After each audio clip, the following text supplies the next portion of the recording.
বন্ধুরা, এই যে আজকের আমার খাবার দেখো, এইটা হচ্ছে দুদিন আগে বেটেছিলাম, 2 দিন না 3 দিন হচ্ছে জানি না, ছিল ফ্রিজে দেখলাম তাই খেয়ে নিচ্ছি। লাউয়ের হচ্ছে বুকোটা বাটা, আমার খুব ভালো লাগে। এটা হচ্ছে বেগুন পোড়া, লেবু, নুন, আর এই যে মাছ ভাজা, লঙ্কা ভাজা।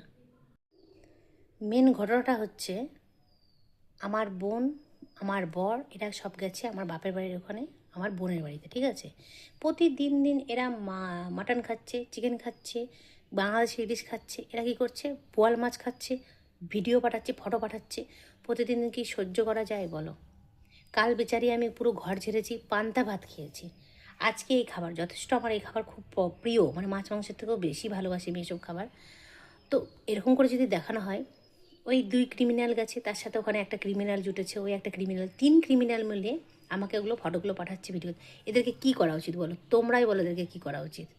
এদেরকে কী করা উচিত তোমরা কমেন্টে আমাকে লিখে পাঠাও, তো এদেরকে তাই শাস্তি দেওয়া হবে।